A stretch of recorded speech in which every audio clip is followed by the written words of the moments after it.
ब्रज में यदि आप खोजने जाओगे तो ऐसे कितने संत होंगे जो वर्षों से बिहारी जी नहीं गए, वर्षों से राधा रमन जी नहीं गए, वर्षों से दर्शन करने के लिए नहीं गए, लेकिन उनकी नाम निष्ठा, 1-1 लाख 2-2 लाख नाम जप करते हैं ठाकुर जी का, इतनी नाम में निष्ठा।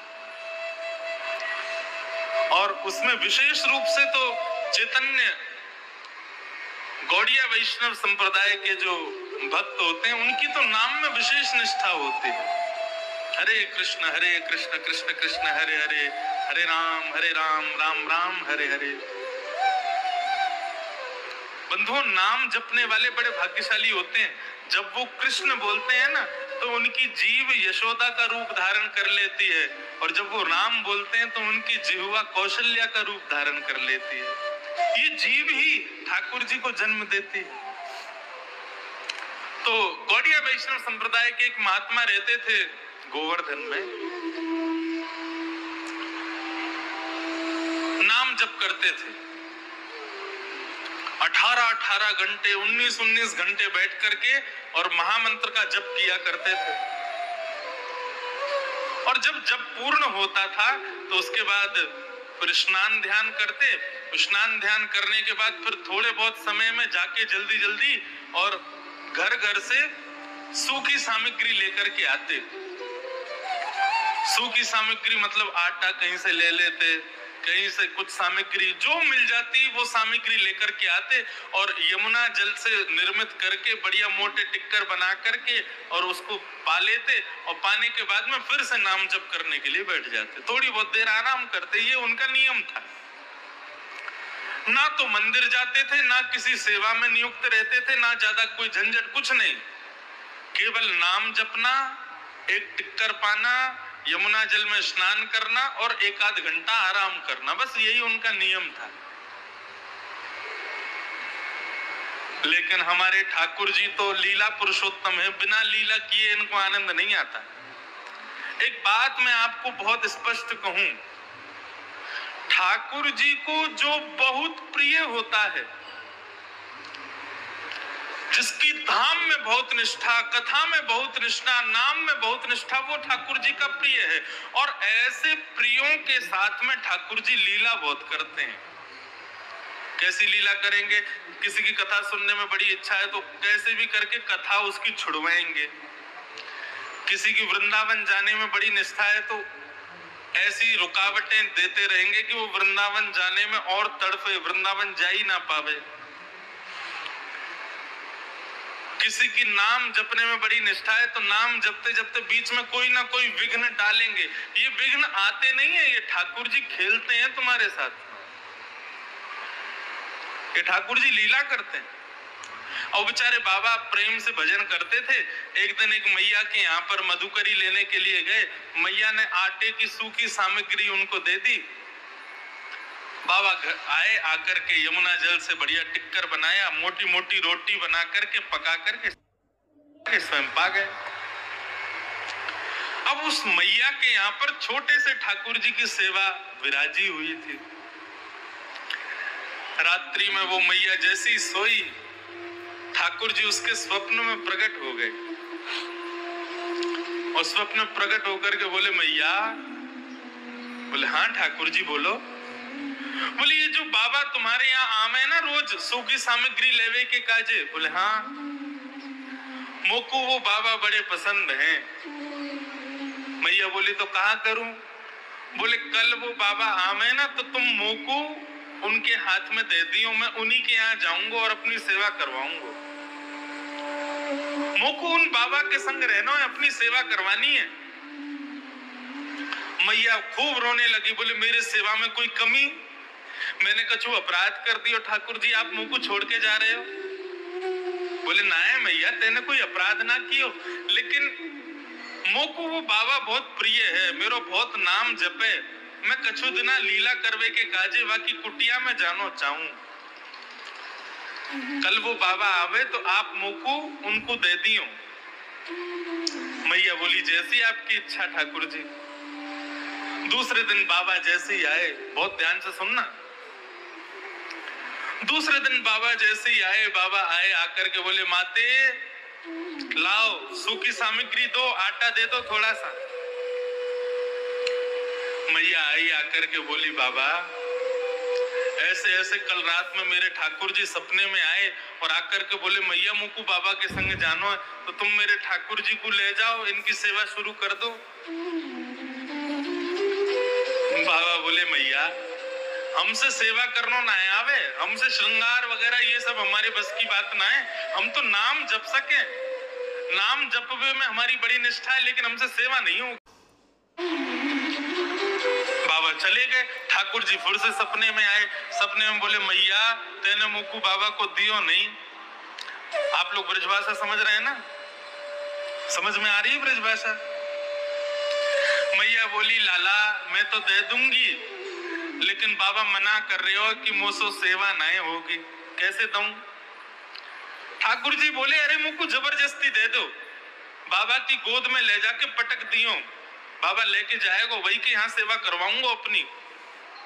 अब देखो ठाकुर जी की लीला, यहाँ मैया के यहाँ बढ़िया ठाट से सेवा चल रही है, 8 समय भोग लग रहा है, सुबह शाम आरती हो रही है, बढ़िया सुंदर पोशाक धराई जा रही है, लेकिन ठाकुर जी की रुचि नहीं है। ठाकुर जी को वहीं कुटिया में जाना है जहाँ कोई व्यवस्था नहीं है, जहाँ पर भोग लग नहीं सकता, जहाँ पे कुछ शयन की व्यवस्था नहीं, राग की व्यवस्था नहीं, भोग आरती की व्यवस्था नहीं, उनको वहां जाना है। अभी ठाकुर जी हैं पता नहीं कहाँ रीझ जाते हैं।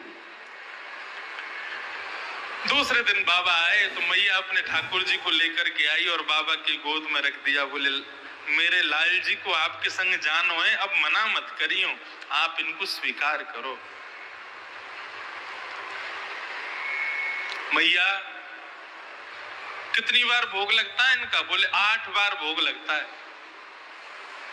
और क्या क्या होता है? बोले 8 बार भोग लगता है, 6 बार आरती होती है और सब पूरी नियमावली बता दी। बाबा बोले मैं भजन कब करूंगा, पूरे दिन इनकी सेवा करूंगा तो मैं नाम कब जपूंगा अपना? मैया बोली अब कैसे भी करियो, तुम्हारी झंझट है, अब यहाँ लेके जाओ अपने संग। बाबा घर लेकर के आए, ठाकुर जी को गोद में लेकर के बोले देखो भैया एक ही बार भोग लगेगा, हमको नाम में बहुत निष्ठा है, हमको श्रृंगार और सेवा ये सब हमसे आती नहीं है, आपको एक बार भोग लगा देंगे, रूखी सूखी टिक्कर पानी हो तो पाना, नहीं तो हमको स्वप्न में आके बता देना, हम वापस मैया के यहाँ छोड़ जाएंगे। बाबा अपना भजन करने के लिए जैसे ही बैठे, ठाकुर जी को ला करके एक चौकी पर बैठा दिया, भजन करने बैठे तो ठाकुर जी प्रकट हो गए। प्रकट होके बोले बाबा तुम रूखी रोटी खवाइयो, एक ही बार खवाइयो, लेकिन मोको अपने पास ही रखो, मैं यहाँ से जाऊंगा नहीं। बाबा बड़े प्रसन्न हो गए, बोले वाह देखो हमारे भजन के प्रताप से ठाकुर जी आ गए और हमारे भजन में भी कोई विघ्न नहीं आ रहा। बाबा दूसरे दिन गए, बढ़िया आटा लेकर के आए, यमुना जल मिला करके बढ़िया आटा गूंद करके बढ़िया मोटा मोटा मोटी मोटी रोटी टिक्कर बनाया। टिक्कर बना करके एक पत्तल में परोस करके ठाकुर जी के आगे रख के तुलसी पधरा करके त्वदीयं वस्तु गोविंद तुभ्यमेव समर्पयेत् कहान सुमुखो भुक्त्वा प्रसीद परमेश्वर। प्रभु हमारी कुटिया का 56 भोग तो यही है, पाओ। और भोग लगाने के बाद में बाबा ने स्वयं पाया और अपना भजन करने बैठ गए। अब जैसे ही बाबा भजन करने के लिए बैठे, ठाकुर जी फिर प्रकट हो गए। प्रकट होके बोले बाबा, बाबा बोले लाल जी सब सेवा में आनंद, कोई दुखी तो नहीं, कोई कष्ट तो नहीं, हमारी तो ऐसी रूखी सूखी सेवा है। ठाकुर जी बोले नहीं हमको बहुत आनंद आ रहा है, लेकिन बाबा कल से एक काम करती हूँ। बोले कहा? बोले आप आटा में और यमुना जल मिला के टिक्कर बनाए थे ठीक है, लेकिन यदि आटे में नमक डाल दोगे तो स्वाद आ जाएगा, हल्का सा नमक डालती हूँ बस। बाबा बोले तो मतलब कल से हमको आटा भी लाना है और नमक भी लाना है? बोले हाँ बस इतनी सी सेवा कर दो, नेक्स्ट स्वाद आ जाएगा आटा में टिक्कर में। बाबा बोले ठीक है।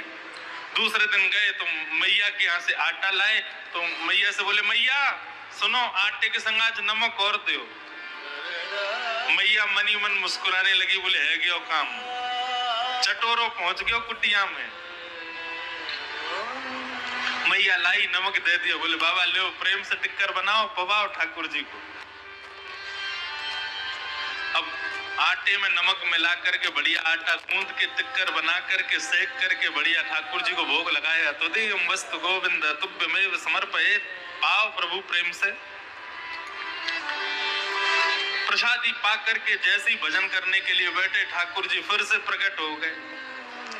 ठाकुर जी आप आनंद से विराज रहे हो, कोई कष्ट तो नहीं है?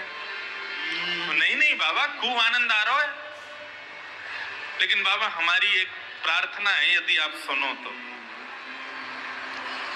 बाबा बोले कहा बात है? बोले बाबा वो सूखो टिक्कर आप हमको भोग लगाओ ना। अब नमक तो आ गया, स्वाद तो बन गया, लेकिन बिना घी के जब टिक्कर खावे तो गले में इर्ज जाए, वो गले में चिपक जाए। यदि आप ने कृपा कर दो, कल से ने घी लियाए करो और टिक्कर सेक के बामे ने घी लगा दे करो। घी लगा के हमको भोग लगाओगे तो ने निगलवे में आसानी होएगी। बाबा बोले 50 साल से भजन कर रहे हैं, केवल आटा लेकर के आते थे, अब नमक लाने लगे साथ में, अब कल से घी भी लेके आना है। ठाकुर जी बोले हमारे काजे इतना ना करोगे? बाबा बोले करेंगे, आपके लिए लेके आएंगे, घी और लाएंगे। दूसरे दिन बाबा भिक्षा लेने के लिए गए, आटा भी मिला, नमक भी मिला। फिर मैया से बोले मैया थोड़ा सा घी और दे दो। मैया बोली अभी तो देखो नमक और घी जा रहा है, कछु दिना में 56 भोग जाएंगे घर पे। घी लेकर के गए, बढ़िया टिक्कर बना के घी लगा के ठाकुर जी को भोग लगायो और पायो। पाके फिर जैसे ही भजन करने बैठे, ठाकुर जी फिर प्रकट है गए। बाबा बोले अब क्या हो गया? बोले बाबा मैं तो यूं कह रहे हो, बढ़िया टिक्कर बनना है, नमक भी आ गया, अब तो घी भी आ गया, निगलवे में भी आसानी है रही है, लेकिन 4 दिना से टिक्कर पाके हमने जो है का हमारी जीव है का ने परेशान है गई है।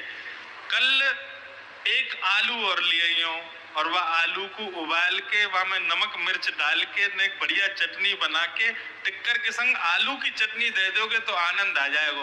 बाबा ने आंख खोली, अपनी माला रखी, ठाकुर जी गोद में उठाए, लेकर के मैया के यहाँ गए और मैया की गोद में दे दी। बोले धरो इनको अपने पास। अरे हमारा भजन छूट रहा है, पहले नमक चाहिए, घी चाहिए, अब आलू चाहिए, कल को कहेंगे हमको घेवर चाहिए, फिर कहेंगे मालपुआ चाहिए, फिर कहेंगे रबड़ी चाहिए। इनका भोग लगाएंगे कि हम भजन करेंगे? बाबा ने तो ऐसी बात कही, इतने में ही श्याम सुंदर वहीं प्रकट हो गए और प्रकट होकर के बाबा को हृदय से लगा लिया। बोल बाल कृष्ण लाल की। बंधुओं, ये भोग सामग्री, ये सुंदर सजावटें, ये विविध विविध प्रकार के 56 भोग, ये सब ठाकुर जी को नहीं चाहिए। किसी एक चीज में तुम्हारी दृढ़ निष्ठा है, वही ठाकुर जी को प्रिय है। बस हम लोग घबरा जाते हैं, अब हमारा भाव पहले जैसा क्यों नहीं रह गया, अब ठाकुर जी पहले जैसी लीला क्यों नहीं। ये सब ठाकुर जी खेलते हैं तुम्हारे साथ में, परखने की कोशिश करते हैं, ये लीला करते हैं ठाकुर जी। लेकिन तुम अपना भाव सुदृढ़ रखो, किसी एक चीज में निष्ठा रखो, या तो नाम में, या फिर धाम में, या फिर लीला में, या फिर स्वरूप दर्शन में, लेकिन उस निष्ठा को बरकरार रखो, उसको भंग मत होने दो। ऊना रहो, अमृतसर रहो, जलंधर रहो, मंडी हिमाचल में, ये मनाली में रहो, कहीं रहो, तुम्हारी दृढ़ता इतनी होनी चाहिए कि तुम ऊना में बैठ करके भी नेत्र बंद करो तो तुमको पता चल जाए कि आज बिहारी जी ने कैसे कलर की पोशाक पहनी है। और ये संभव है, ये हो सकता है। इसलिए श्रीमद् भागवत के प्रारंभ में परम सत्य को वंदन किया गया। ये परम सत्य क्या है? भगवान का नाम ही परम सत्य है। हरे कृष्ण कृष्ण कृष्ण हरे हरे, हरे राम राम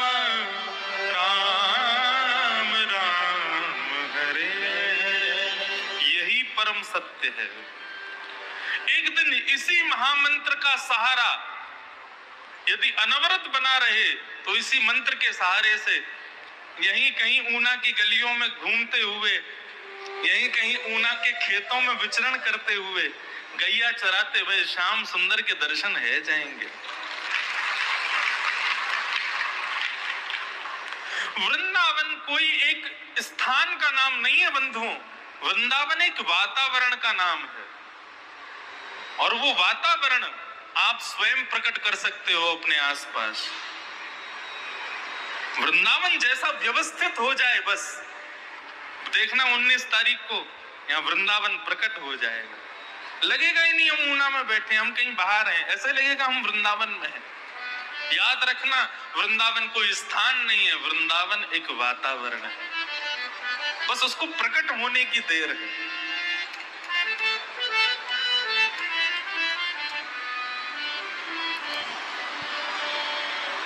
सत्यम परम धीमहि, हम परम सत्य को वंदन करते हैं।